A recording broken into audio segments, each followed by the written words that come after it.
Olá, alunos de Fisiologia. Eu sou o professor Rodrigo e aqui nós vamos dar continuidade e finalizar, na verdade, nosso conteúdo de Fisiologia Endócrina. Hoje nós vamos falar sobre gônadas. Então, aqui nós temos o eixo, hipotálamo, hipófise e gônadas. Então, esse eixo nós temos aqui, pelo hipotálamo, a liberação do hormônio liberador de gonadotrofinas.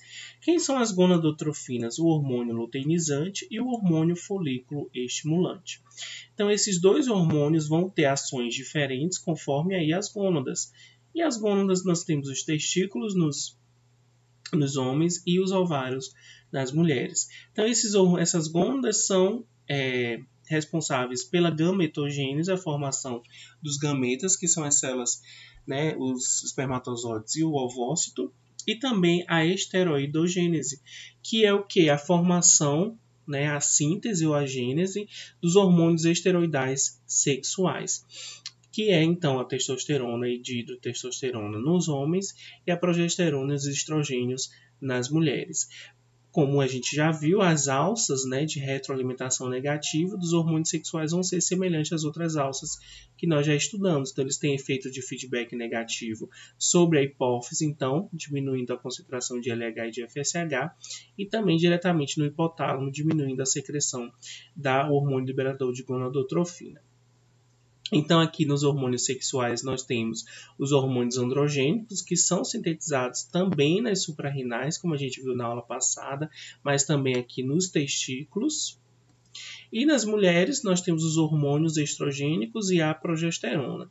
Por que estrogênicos? Porque são plurais, são mais de um.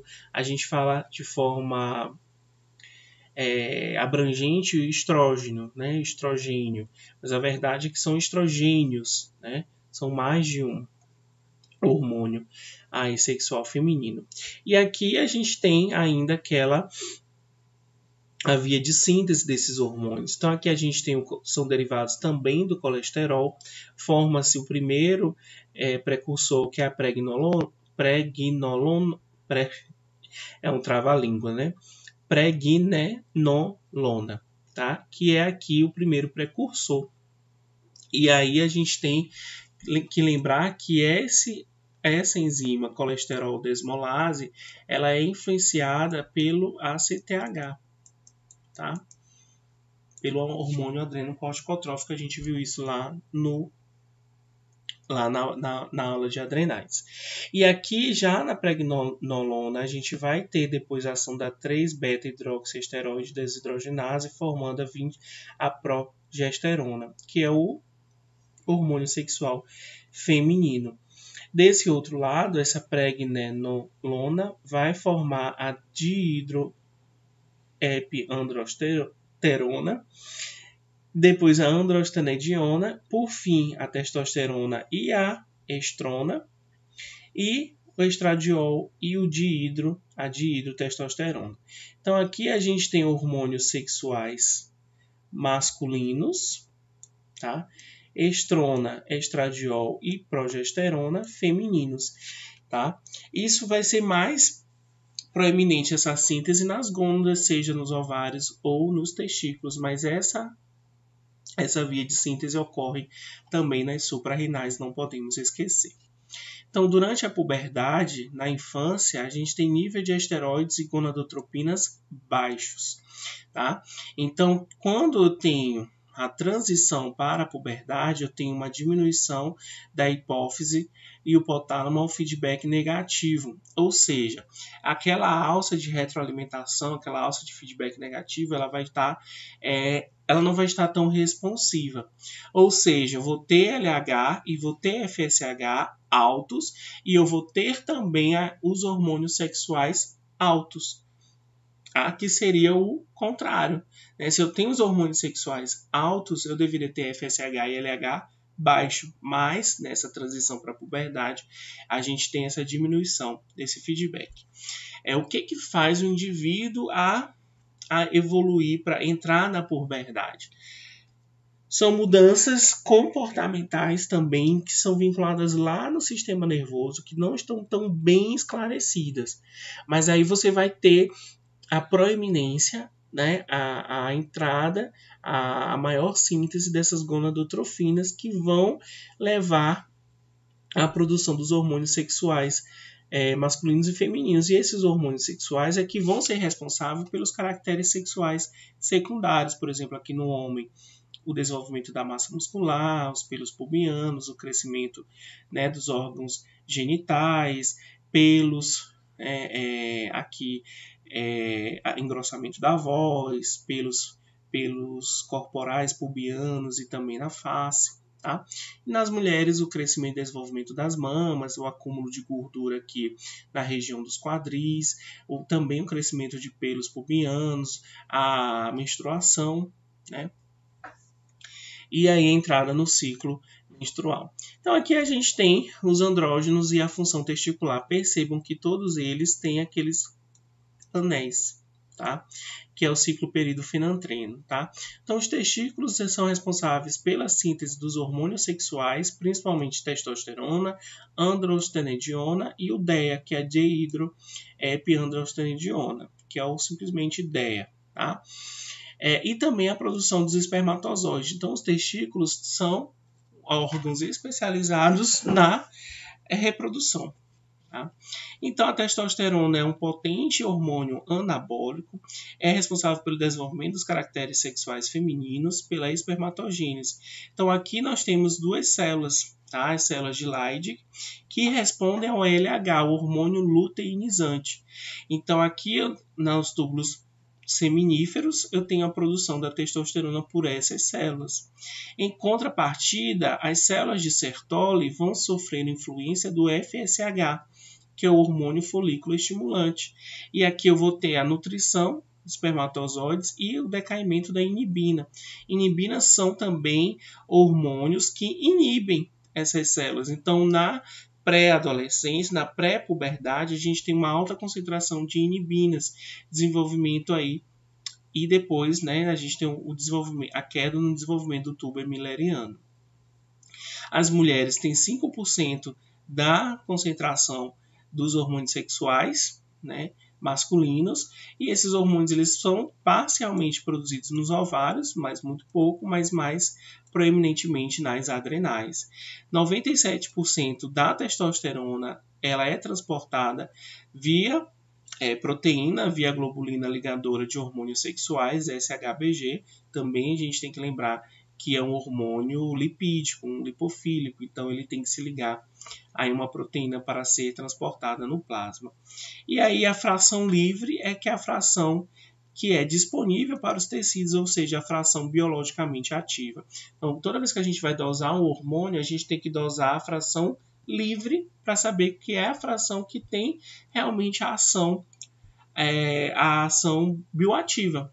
É a fração bioativa do hormônio. Muitas das vezes, quando vai se fazer o perfil androgênico, né, do homem, até mesmo da mulher, você pode fazer a testosterona total, que você dosa a testosterona livre, mais a testosterona que está ligada à proteína ligadora de hormônios sexuais. Ou você faz somente a dosagem da fração de testosterona livre. E aí vai depender da interpretação pelo médico. Então, a testosterona ela vai aumentar, ela vai ser produzida pela aromatase, ela vai sofrer a ação da aromatase, formando estradiol. Tá? E isso é principalmente decorrência no tecido adiposo. Então, alguns homens podem desenvolver a ginecomastia por conta do acúmulo de gordura, porque você tem um aumento da aromatase no tecido adiposo e você vai ter a conversão da testosterona para estradiol, que é o hormônio aí do sexual feminino. Tá? Na verdade, o hormônio mais ativo é a dihidrotestosterona. Ela tem muito mais atividade biológica que a testosterona, tá certo? E sua deficiência ela é rara. E aí, essa deficiência ela pode levar a genitália externa masculina normal, ou a masculinização ela pode ser também incompleta, dependendo aqui se você faz a reposição hormonal.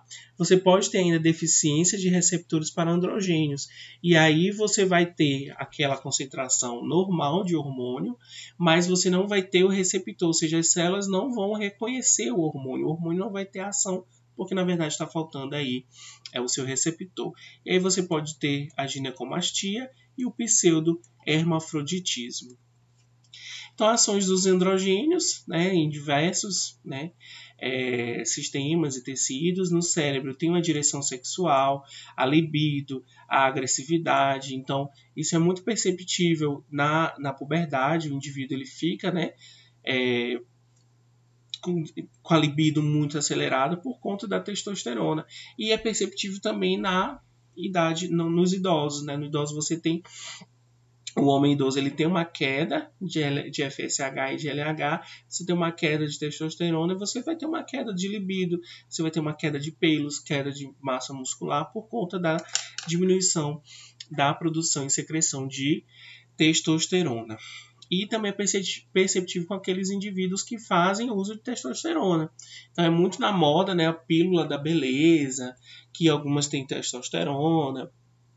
Então, muita gente também que faz academia, que busca hipertrofia muscular, às vezes faz uso, né, de anabolizantes com base em testosterona, e você vai ter, nesses indivíduos, você pode observar o aumento da libido, e você vai ter um aumento também da agressividade. Então, os indivíduos às vezes vão ter ali gatilhos, né, mais curtos assim para certos comportamentos agressivos, né?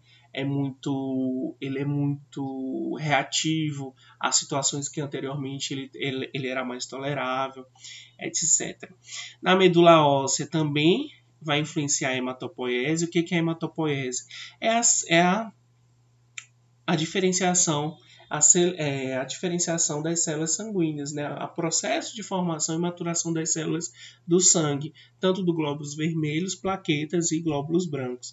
Então é por isso que os homens também têm uma hemoglobina maior do que as mulheres, inclusive o valor de referência ele é diferente, e vai ter também uma contagem global de glóbulos vermelhos maior do que nas mulheres, tá?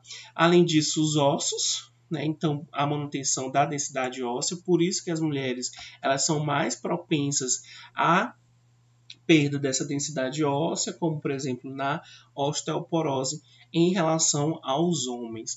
No músculo, a manutenção da massa e da força muscular. Os órgãos sexuais masculinos, aí você vai ter a produção do esperma, do sêmen, o desenvolvimento da próstata, a função erétil, então a função de ereção peniana, que é primordial aí para essas funções são primordiais para a reprodução. E na pele vai ter o crescimento de pelos corporais, mas em detrimento aí da calvície. Então, muitas das vezes, os homens que têm elevadas concentrações de testosterona podem desenvolver aí a calvície, até mesmo calvície precoce, tá certo? E isso é observado também nas mulheres que têm, por exemplo, síndrome dos ovários policísticos. Na síndrome dos ovários policísticos, você pode ter uma secreção de testosterona maior nas mulheres que o normal. E aí você vai ter o hirsutismo, que é o crescimento de pelos em regiões, principalmente aqui do tórax, pelos pubianos, coxas, e também acaba aqui na face. Tá? E você vai ter, a mulher também pode ter perda de cabelo aqui na cabeça, né? Aqui os andrógenos e os sexos femininos, né? Como eu falei, eles são secretados pela adrenal, são responsáveis também pelos caracteres sexuais secundários, e aí o desenvolvimento de pelos nas mulheres é em virtude dos hormônios androgênicos, tá? Por que é importante que a mulher tenha androgênios? Porque eles são precursores dos estrogênios. Então vamos lá, ó. Aqui. Onde que está o estradiol? Olha, ele tem o mesmo precursor da androstenediona e também pode vir diretamente da testosterona aqui.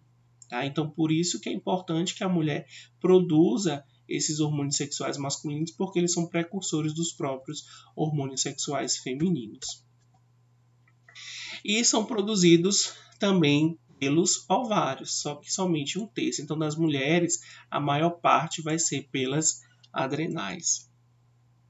Então, a alteração da função das glândulas nos homens, a puberdade masculina ela pode acontecer por volta dos 9 aos 14 anos. O atraso na puberdade ela pode ser idiopática, ser uma causa muito explicada, pode ser familiar, então tem um componente genético, por doenças crônicas como a doença celíaca e a fibrose cística, que são doenças autoimunes de cunho genético também, então você pode ter alguma deficiência naquelas enzimas, tá, e em receptores.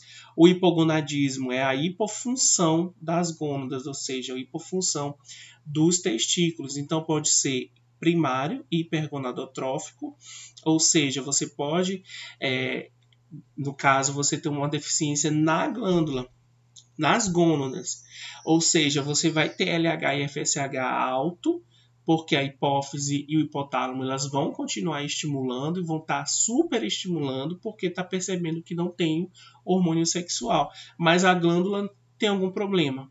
Então, esse hipogonadismo ele não vai responder aos hormônios gonadotróficos. Ou pode ser um hipogonadismo secundário. Aí o que vai ser? O defeito não vai ser na gônada, não vai ser no testículo, e sim lá no eixo hipófise ou hipotálamo. Tá? Então é uma origem mais superior. E no hipogonadismo é caracterizado pela espermatogênese não defeituosa, né? Uma diminuição da espermatogênese, ou seja, do número de espermatozoides, que pode levar a uma infertilidade. Também diminuição da testosterona, e aí você pode ter diminuição da libido, diminuição da própria produção de sêmen, pode ter disfunção erétil, então você também tem uma função reprodutora aí, uma disfunção, né, da função reprodutora. Primário está relacionado a isso aqui, ó. Então pode ser nos túbulos seminíferos ou nas células de Leydig, e secundário é por conta de LH e FSH deficiente. As alterações das funções das gônadas dos homens, aí a gente tem a ginecomastia, que é o distúrbio do equilíbrio entre testosterona e estradiol, pode ser fisiológico, então no período neonatal os bebezinhos, mesmo os bebezinhos do sexo masculino, eles têm, né, ali umas mamas, né, umas maminhas proeminentes por conta ainda do excesso de hormônio feminino, por conta da mãe ainda, circulante ainda da mãe, e ele vai perdendo isso ao longo dos anos. Na puberdade, a gente vai ter o aumento de estrógeno e diminuição de andrógenos, normal. Nos idosos, isso aqui vai inverter depois, obviamente, com a puberdade, né, gente? Depois, os idosos têm uma diminuição da testosterona, e na obesidade tem maior aromatização por conta do tecido adiposo que vai converter testosterona em estradiol. Pode ser patológica, como na síndrome de Klinefelter, que é uma doença no número de cromossomos, ou na insensibilidade aos androgênios por conta aí do receptor. E pode ser farmacológica, por exemplo, se o indivíduo fazer uso de hormônios sintéticos femininos, né? Eu não vou discutir essa parte de transexualidade, né? Essa parte de reposição hormonal, porque realmente eu não tenho conhecimento. É algo bem complexo, está sempre em mudança, não cabe aqui a gente discutir isso. Mas você tem o uso de estrogênios, tá?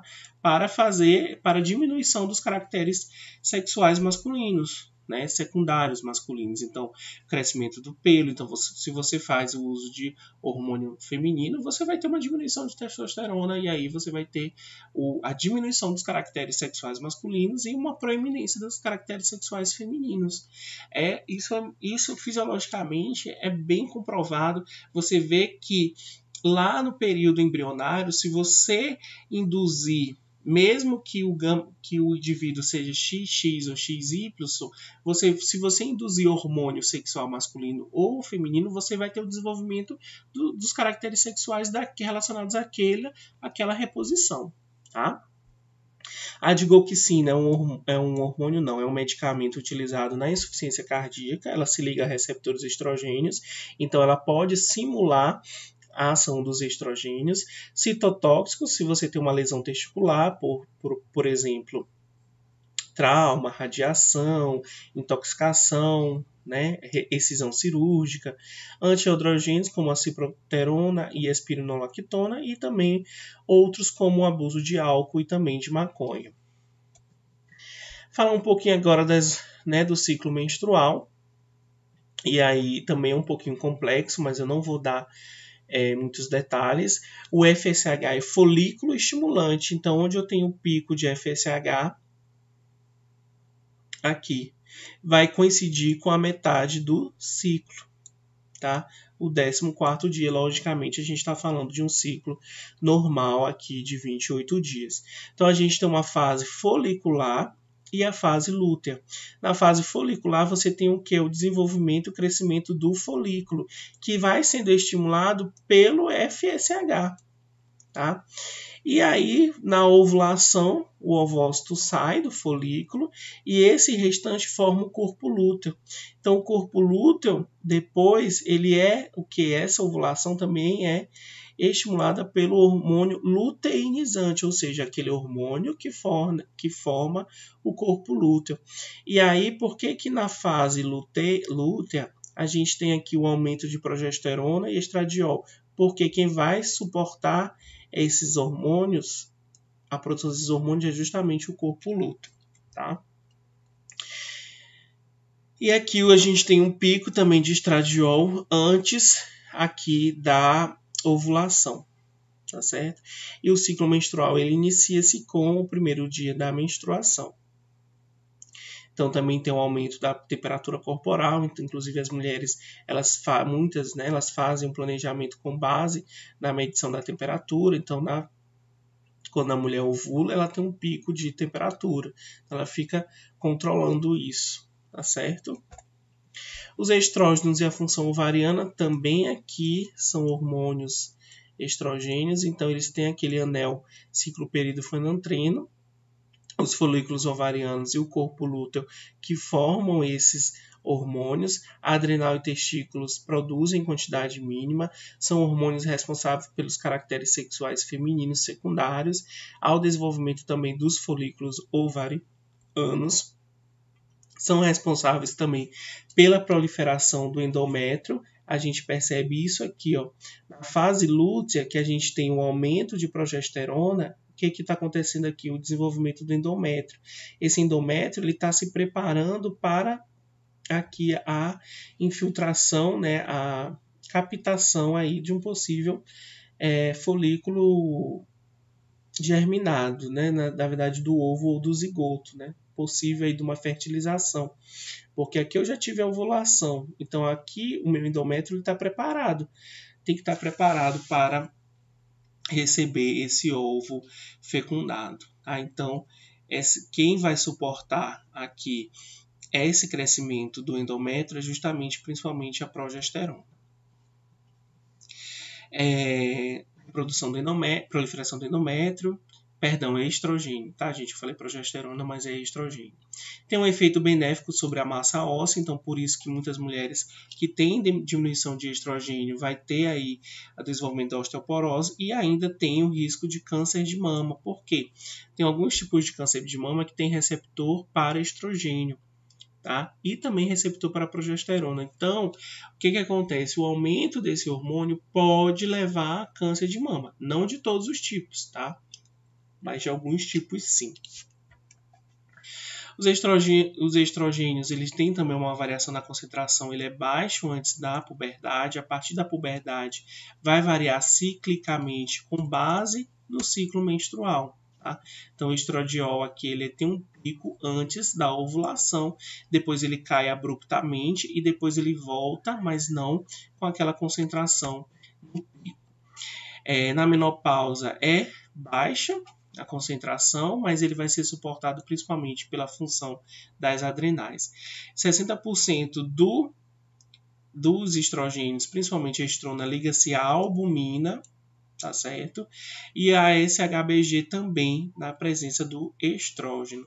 2 a 3% a fração é livre, lembrando que a fração livre é aquela fração biologicamente ativa. Sexo masculino tem uma concentração baixa de estrogênio, é produzida 1/3 pelos testículos e também pelas adrenais. E o metabolismo da testosterona é principalmente no fígado e no tecido adiposo. Falar um pouco agora da progesterona, é um intermediário na biossíntese de hormônios esteroidais na adrenal, então nas suprarrenais. É importante na preparação do útero para a implantação do blastocisto e gravidez. Ele tem um pico é produzido pelo corpo lúteo e também pela placenta. O aumento dele a partir da segunda fase do ciclo menstrual, ele diminui se a fecundação não ocorre. Então, quando a fecundação ela ocorre, você continua tendo picos de progesterona. A fonte secundária é adrenal e testículos, plasma 1 a 2% da fração livre, e olha só aqui que preciso que vocês olhem isso, tá? Ele circula também ligado à albumina e à transcortina, e não a SHBG, como é aqui os estrogênios. Olha só, estrogênio liga-se mais à albumina e menos a SHBG. E a progesterona nem se liga direito a SHBG, ela se liga mais à globulina transportadora de corticosteroides, tá? Na puberdade, então, dos 8 a 13 anos, pode acontecer precocemente, se for menos que 8 anos. O atraso na puberdade é quando o desenvolvimento não ocorre acima, né, dos 13 anos e meio, e se a menarca, né, que é a primeira menstruação, não ocorre até ali por faixa dos 16 anos. O hipogonadismo ele pode ser primário, quando o defeito é nas gônadas, então nos ovários, ou secundário, se o defeito é na hipófise ou lá no hipotálamo, mas é principalmente aqui na hipófise por conta do LH e FSH.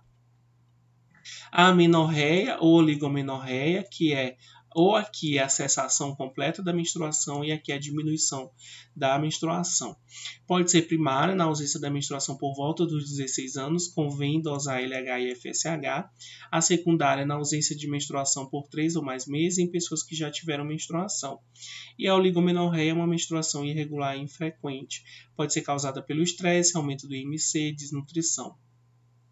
As principais causas do hipogonadismo é primário, se eu tenho diminuição de estradiol, aumento de LH ou FSH, ou seja, o defeito está na gônada. Tá? Então, esse aumento de LH e FSH é em resposta à diminuição de estradiol, ou seja, a glândula trófica, a glândula lá central, ela está tentando estimular a gônada, mas a gônada não vai responder.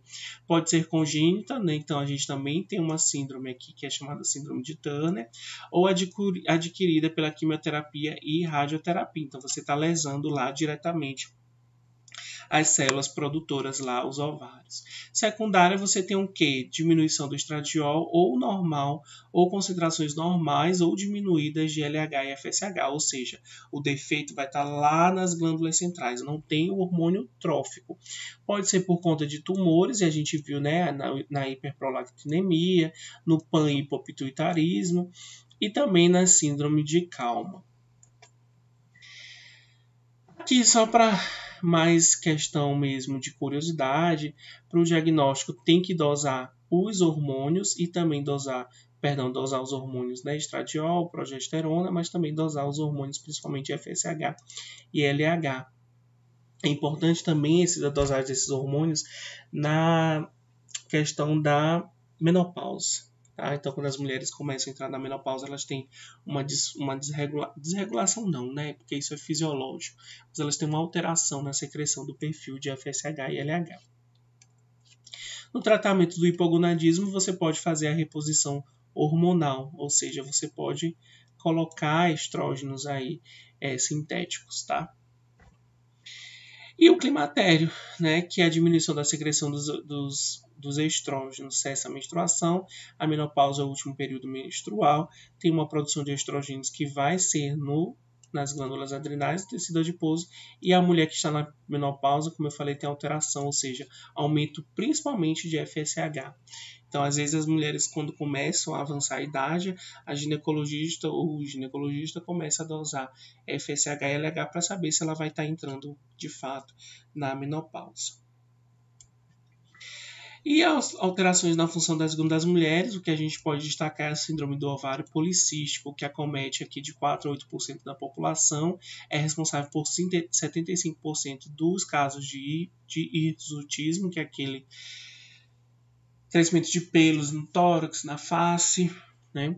Que é uma hiperandrogenização, ou seja, a mulher começa a desenvolver caracteres sexuais masculinos, pode ocorrer na obesidade, amenorreia, sangramento irregular, pode ser de origem familiar. O que se observa-se? Aumento de LH e aumento de testosterona e anovulação. A mulher pode não ovular.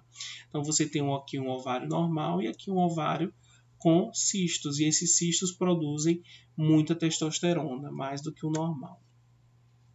A infertilidade pode ser por conta de uma infertilidade ovariana, 20%, tem que investigar o eixo hipotálamo-hipófise, né?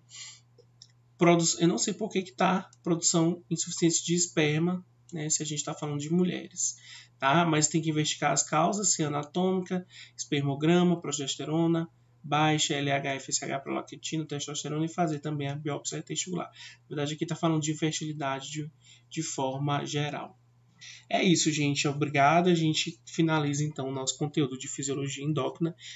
Desejo a vocês bons estudos. Até a próxima.